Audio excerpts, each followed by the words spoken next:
Good afternoon, Iron Sharpens Iron Fitness family.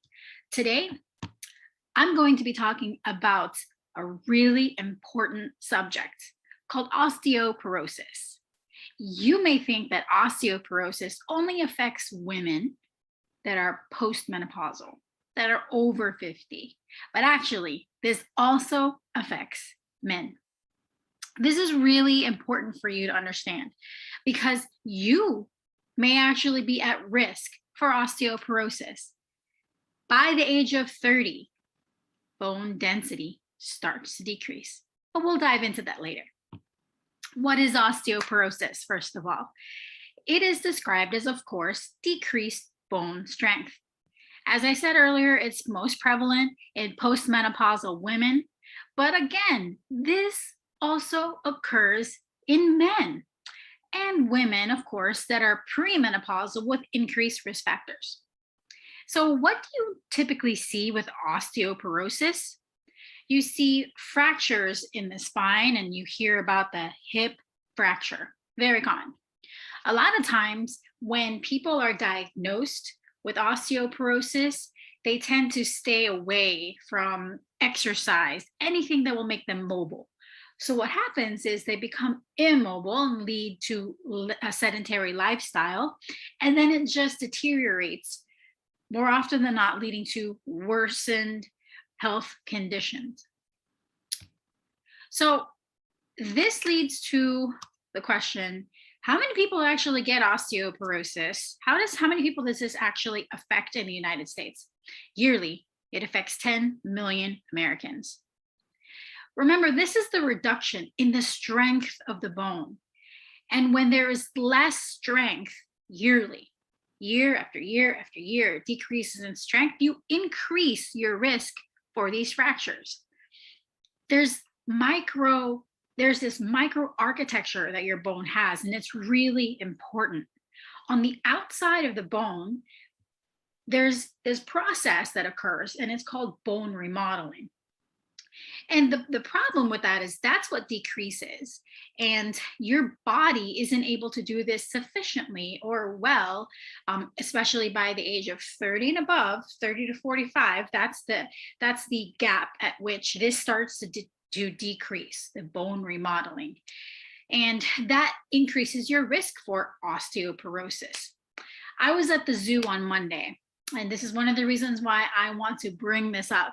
I was at the zoo on Monday and I was checking in, and I brought my daughter out, I brought Mariah with me, and I took my ticket out, and I hear this lady complaining about her knee pain. And I looked at her, and she had fallen from her chair. She's like, I'm okay. I can get up. And she slowly picked herself up and she sat back down in the chair. And I asked her, are you okay? And being a doctor, I'm like, I need to help this woman. What's going on? And she's like, I'm okay. I promise I'm doing well. I'm gonna get a hip surgery. And she started talking to me about her osteoporosis. And she looked fairly young. I asked her, how old are you? And she's like, I'm 52. Okay. So because of that, it has led her to this lifestyle where I just have to sit. I can't do anything. So basically we got to talking, and she said, well, I just have to be really careful. I can't go out anymore. I have to stay home. I felt bad for her. Because of this condition, she's not able to enjoy the things of life anymore. Just a simple walk, she's afraid to do. So when she's at work, when she's working at the zoo, she just sits there. That's what she can do, and that's what she wants to do. So anyway, my point is that's what led me to talk about this, because you are still young. 50 years old is still young, but for her, in her mindset, I'm old, I'm decrepit, I can't do anything.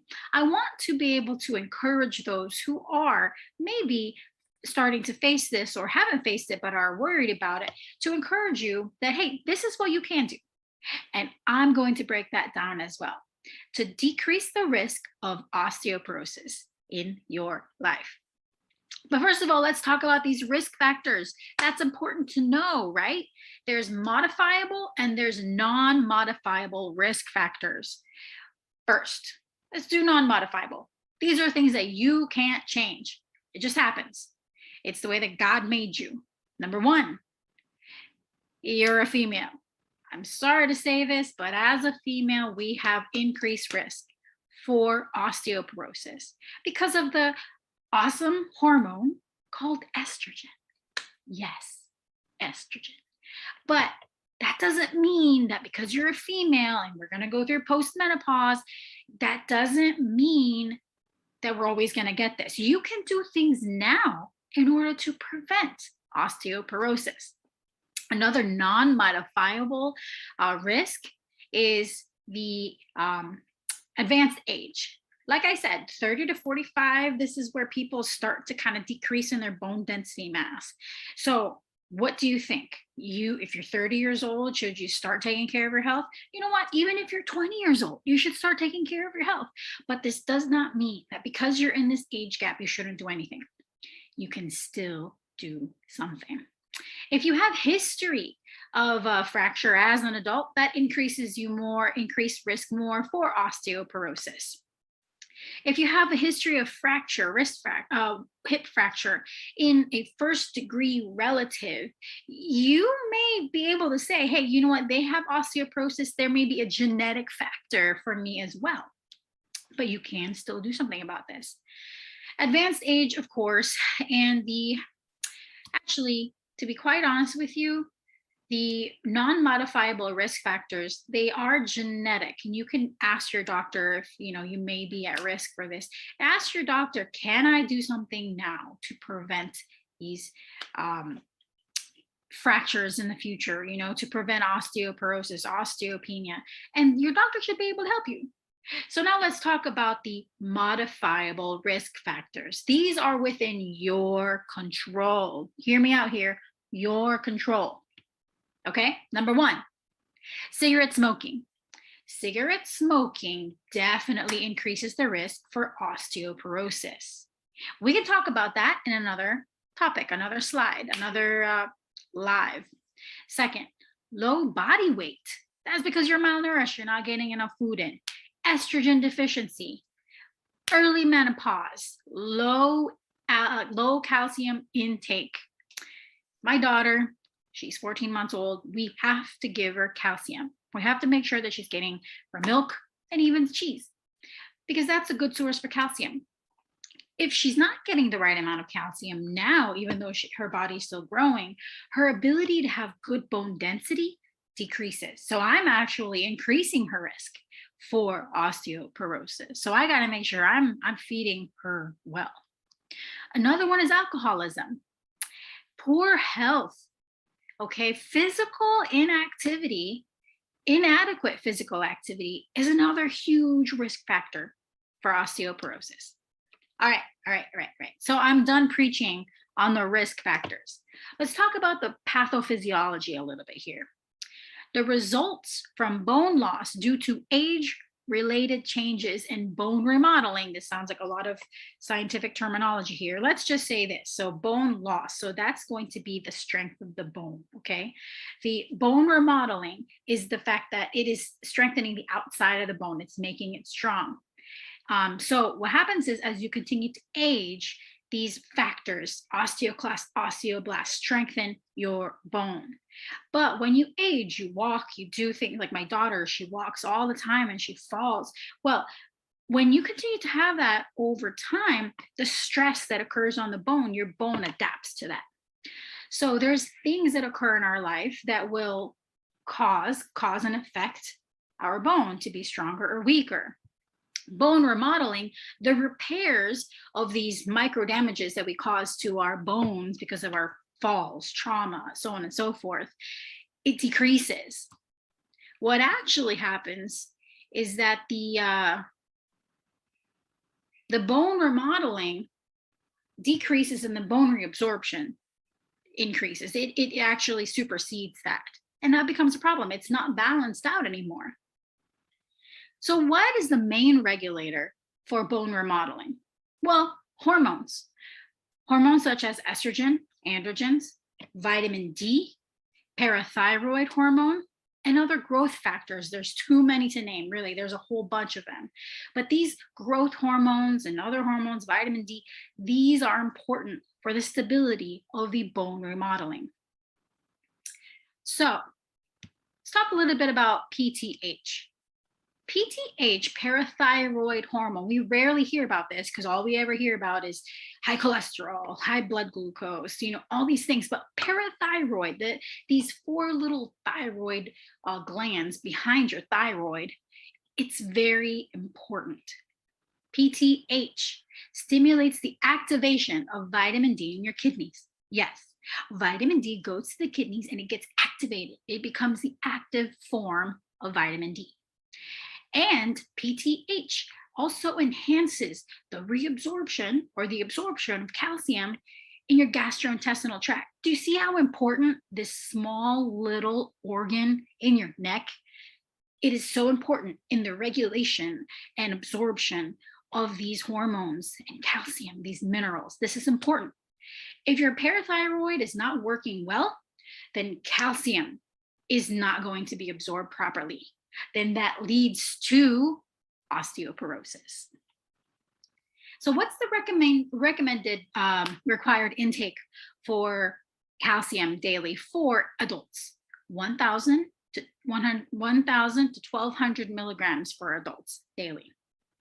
Severe vitamin D deficiency leads to rickets in children and osteomalacia in adults. Again, this deals with the bone.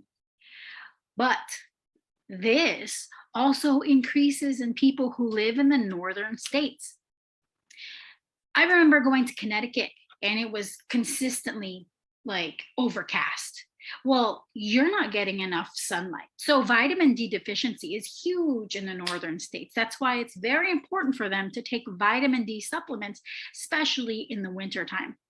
They found that people's bone density during the winter time in women decreases. Actually, in people who even work at night or work during the day, and they're consistently working when they're indoors and they're not getting sunlight and they come home and it's already dark.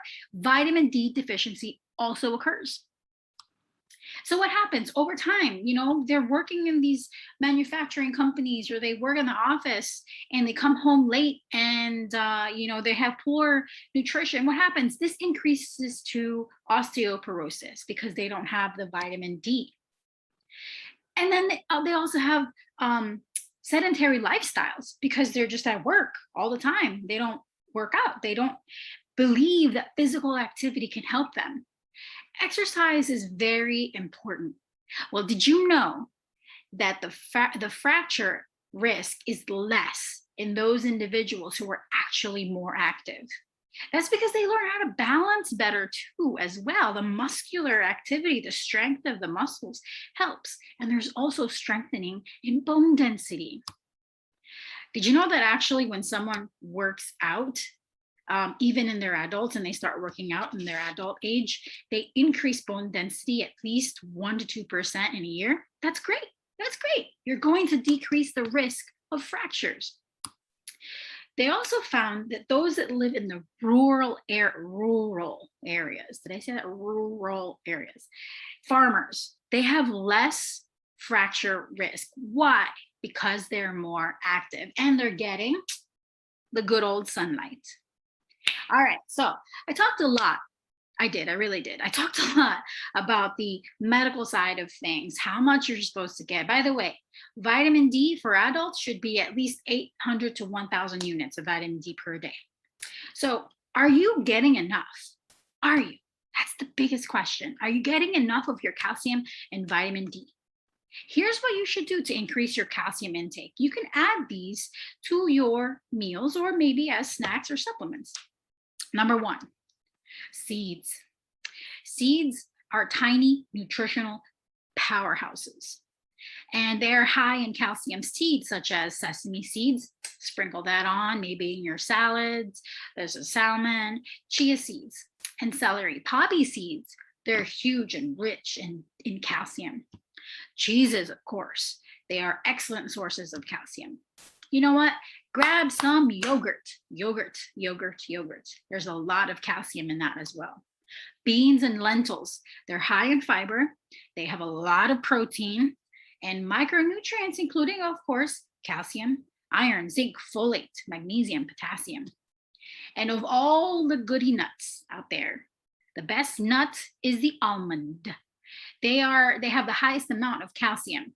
Just 1 ounce of almonds, or about 23 nuts, delivers 6% of the daily value. And the last tip, you know those awesome whey protein bags that we have from Ree? Well, the whey protein, this has a lot of calcium in it. So if you take that once or twice a day as a snack, you get your protein in and you get your calcium. And of course, you get a sweet little snack. And I'm telling you, shameless plug, with our discount code, you get 10% off. For those who are working with us, our present clients get 15% off for all of the Ree nutritional products. So yeah, just throwing that out there. ISIFIT is a discount code if you are going through their website, www.life.re. For those who are working with us, if you want your 15% off, contact me or Chris.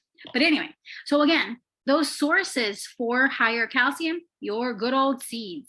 Number 2, cheeses. Number 3, yogurts. Number 4, beans and lentils. Number 5, almonds. And number 6, Ree nutritional clean whey protein. But anyways, guys, remember, you're never too old to start working out. Exercise, physical activity increases your bone density. Of course, proper nutrition is also very important. So if you have any other questions, you can always reach out to me. This has been such a lengthy and very dense live topic about osteoporosis, but I think it's necessary because many Americans suffer from it.